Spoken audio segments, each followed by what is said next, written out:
Welcome back for episode 15 of the Western Blend podcast.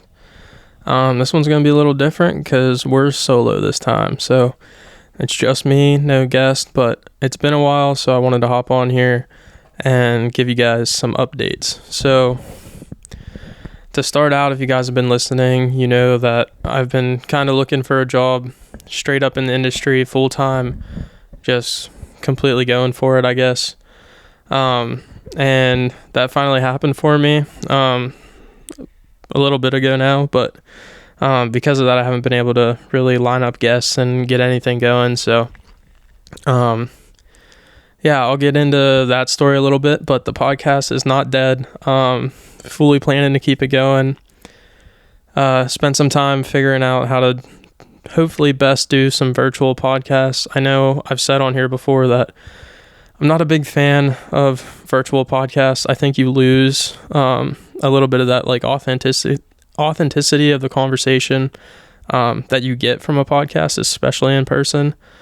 But just the nature of the beast, that's really the only way I'm going to be able to be steady with content with my new job and everything. So with that, hopefully the next podcast you guys listen to, I'll have another guest on.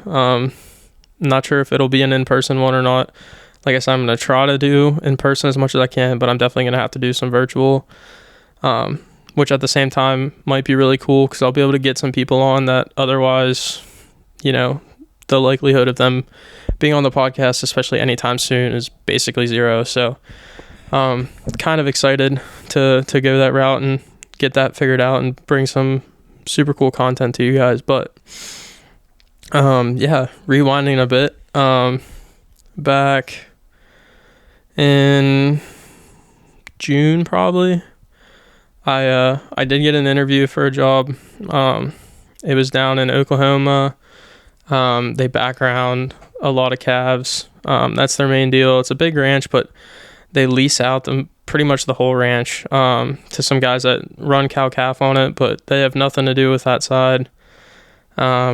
It's just, you know, doctoring and feeding calves, and they don't do anything with horses. I mean, they got into it, into the whole cattle side through cutting horses, but they don't do anything with horses now. Even though they have a really nice horse facility there, I think there's 2 horses on the property, and they're, you know, old, retired, don't do anything. They don't do any work horseback. So it wasn't exactly what I was looking for.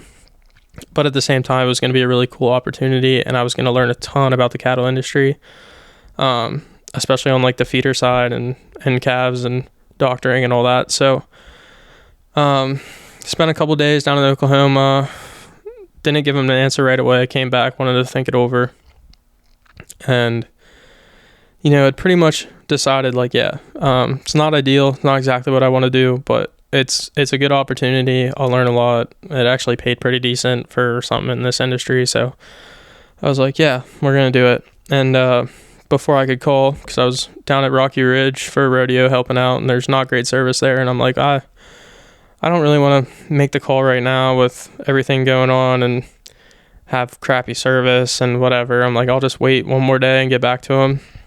Well, I ended up getting a text message.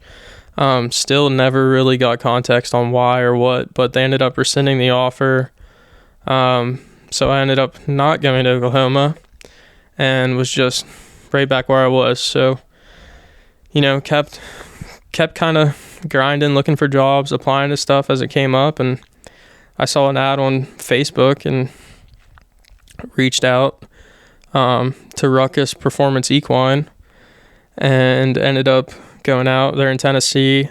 So drove out to Tennessee, spent a week working with Josh, and you know, stuff went really well, and they got a really awesome program training reined cow horses, and he offered me the job and went home for about 2 weeks and got everything lined out and moved out to Tennessee. So now I'm an assistant trainer for Ruckus Performance Equine, and you know, riding cow horses all day, pretty much every day, and loving it so far. But yeah, it's been good, and that's kind of the update. I've been here, I don't know, a month and a half or so now, and it's been good. We have snaffle bit coming up here, so I'm not going to get to go to that, which kind of sucks. It'd be cool to go down for it, but someone's got to stay behind and keep all the 2-year-olds going for next year. So that's basically my role. I've been riding a lot of the 2-year-olds, getting on some other horses too, but mostly riding 2-year-olds and a couple other colts that, aren't going to be futurity and stuff, but they're coming in to get started and whatnot, and those get thrown on my string. So it's been really good. I've learned a ton. If you've been listening, my background's more reining horses. And it is similar, but it's also a lot of stuff that's kind of different. And I mean, part of that's just, it's a different program than what I've been around. So, everyone kind of does stuff a little bit different. So it's been good to work with someone else that has a different style and further my knowledge when it comes to starting horses and, making a performance horse. But yeah, I've milled over what all I wanted to talk about on this solo deal, because we are 6 minutes in, and typical podcast probably 45 minutes or so. Some of them are more like 2 hours, but if you haven't tried to talk to yourself for any amount of time, you'd be surprised how difficult it can be. So this is not my first take trying to do this, but anyway, I do kind of want to talk about just some like trials and stuff on the way to getting to here, I guess. So the first one, just in general, was that first interview and stuff and job offer, and thinking that I was, I finally had a job lined out and was going to get out of what I was doing and go do something else and really jump in, and then that fell through. So just kind of a gut check, but also like a reminder of like, well, if you really want to do it, nothing's really going to stop you. So I just kept going, and wound up with this next opportunity. And then in that period, between accepting the job and trying to get all my stuff packed up and ready to go and move out here, there was like multiple things that just like, it seemed like it was that time period where like, if it could go wrong, it was probably going to go wrong. And just like stupid little stuff. I mean, the first of which was moving some stuff back to my parents' house from where I was living, just trying to consolidate everything so I could best get it packed up and, go through, find what I need, what I don't need to take with me, and, just base everything in one spot and then go from there. So I had checked the weather and had a truck bed full, and it was like, all right, no rain. There's a chance of rain late in the evening, but it's around noon. We're good.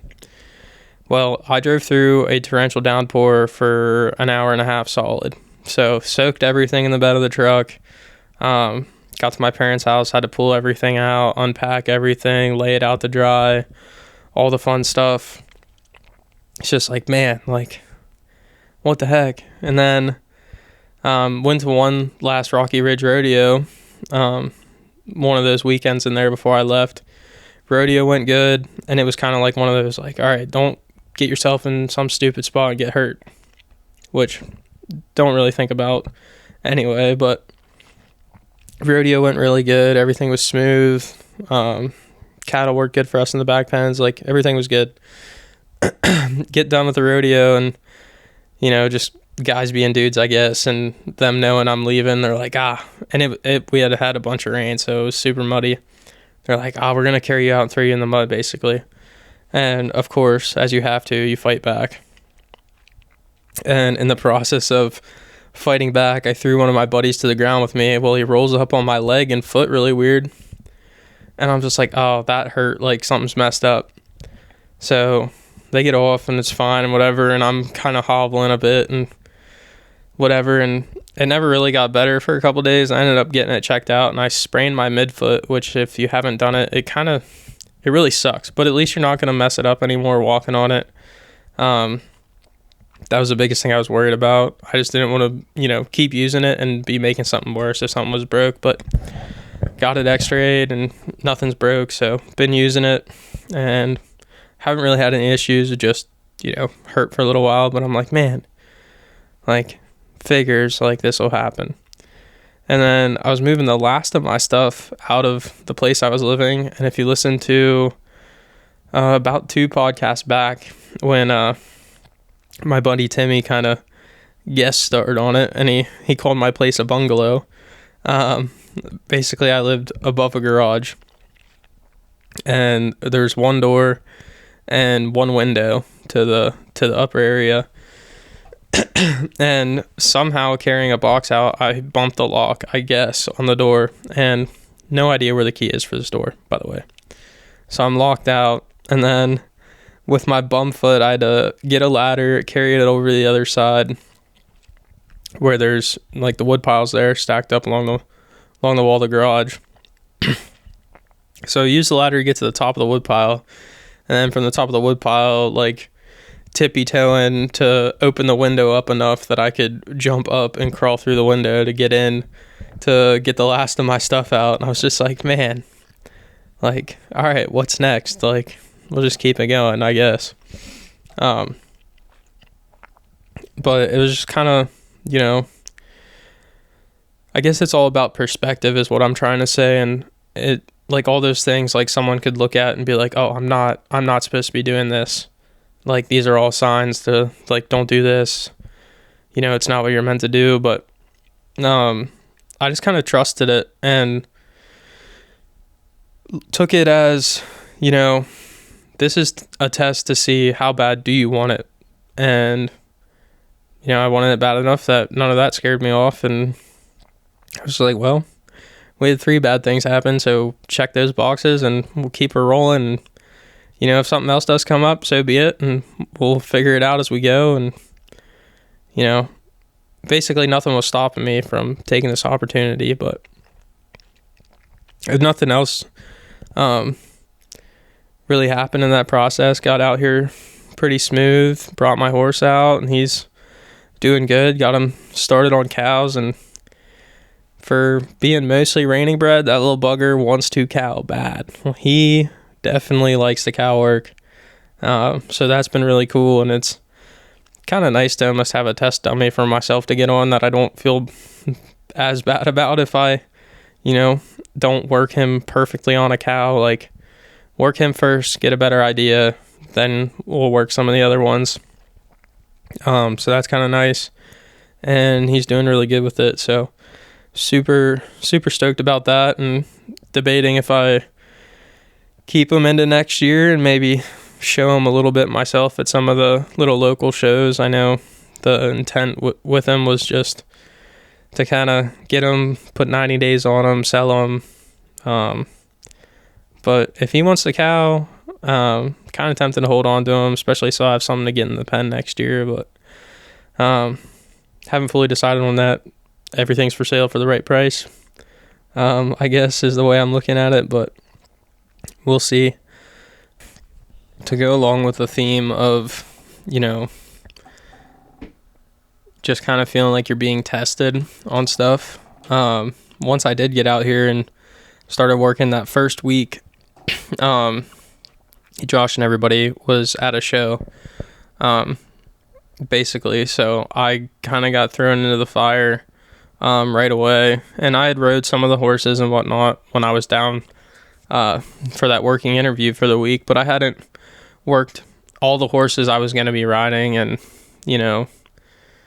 had seen some of them but didn't really know exactly where they're at. So I kind of just get thrown in with a list of horses to ride and kind of had to figure it out. And I'm not going to say that's a bad thing, but it makes it a little bit tougher. So I ended up, basically, the short end of the story is I got bucked off 3 times the first week I was here.